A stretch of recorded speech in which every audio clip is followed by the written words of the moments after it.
answering your guys' questions about GCSE Art Part 1. Of course, you're going to get more marks by doing more work, but it isn't always necessary. You don't want to burn yourself out by doing work that you simply don't need to do, especially when it comes to GCSE Art and you need to do a certain amount of work. For my artist research, I only did 2 artists. Because I already had a solid idea of what I wanted to do, I feel like I didn't need to add another style. I feel like I was comfortable with just using 2 artists. I just made sure to have their styles and themes recur throughout all of my artwork, and I would always link every piece I did back to their artwork.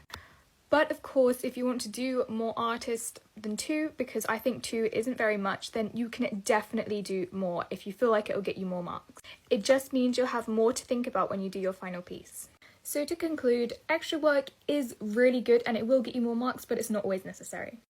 Answering your guys' questions about GCSE Art Part 2. Yes, there definitely are, and unfortunately this mostly depends on your teacher. I found that styles like semi-realism, anime, and some sorts of illustration are really taboo in GCSE and A-level art. And unfortunately this is because I feel that they don't display the fine art skills that the exam board are looking for. I'm definitely not saying that you can't get a 9 by doing an anime portfolio. You definitely could. You just have to work hard to show that you're good at that style. For example, in my portfolio, I included elements of realism and elements of abstract. And then in my experimentation, I demonstrated how I can combine those 2 styles to make a really great piece of work. I think as long as you can produce a good quality body of work and you can show that you can work well with your current style, you can get a 9. But consider experimenting with other styles as well. Answering your questions about GCSE Art Part 3. The exam board do look at your previous books, but they are more focused on your final piece and your final sketchbook. If your first sketchbooks are really bad, but then your GCSE sketchbook is really excellent, then you're still in with a chance of getting a really high grade. You just have to work extra hard on your final piece and your final sketchbook. My first sketchbook was shocking because me and my whole class had no idea what we were doing. We were changing teachers all the time and it was just a mess. This was the kind of work that I was producing. It's not bad, but it is definitely not brilliant. Yeah. I had no idea what I was doing. But this meant that I knew that I had to produce a really high quality exam sketchbook in order to make up for that terrible first sketchbook. And there's no stopping you refining your old sketchbooks. You could definitely pick up some more marks by doing that. But as long as your final sketchbook is really high quality, you don't have to worry. Answering your questions about GCSE Art Part 4. Definitely start early on. You know, you see those videos of people saying, I'm such a stressed out GCSE art student, I have no time to myself, I'm always going to bed at 3 a.m, blah blah blah blah blah. Yeah, that doesn't have to be you if you manage your time well. Yes, of course, art can take more time than your other subjects, but that doesn't mean you have to be stressed out over it. You're most likely going to be given work to do over the summer holidays, and definitely do that work. The amount of people who I see who don't do their summer work is actually shocking, and they're usually the people who complain about not having enough time to finish their art when they were literally given 6 weeks to start their project. As soon as you know the topic you're going to be studying, research that topic, look at art styles you like that relate to that topic, start taking primary source photos, and just start working as soon as possible. This gives you more time to refine and research into your project. Basically, just start work as soon as possible and you will thank me later. Answering your questions about GCSE Art Part 5. Personally, I did quite a lot of writing for my project, but that doesn't mean you have to write masses and masses for every single little piece you do. So when I was planning out my initial ideas, I did quite a bit of writing so that my teacher and the exam board just knew what I was talking about. I also wrote lots when I was analysing my artist research, just so my teacher and the exam board knew how I was linking them to my project. But then for some experiments like these galaxies, I just wrote the bare minimum, just so the teacher and the exam board knew what I was doing and how this related to my topic. On this page, it looks like I've written a lot, but I actually haven't. It's mostly just explaining what the pieces are and how they relate to my project, which is really all you need to do for your writing. As long as you make sure every piece is somehow explained, then you'll be okay. Of course, the more writing the better, but you don't need to be writing essays about your work. Answering your questions about GCSE Art Part 6. Although you do need to lay out your book pretty well in order to have it look nice and presentable, the layout is not overly important.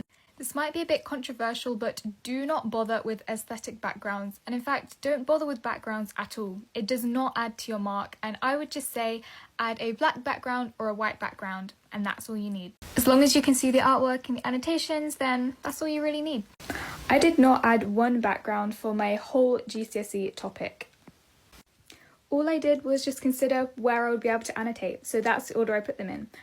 I didn't really think of anything else other than where I'd put the picture and where I'd annotate. There's nothing else to it.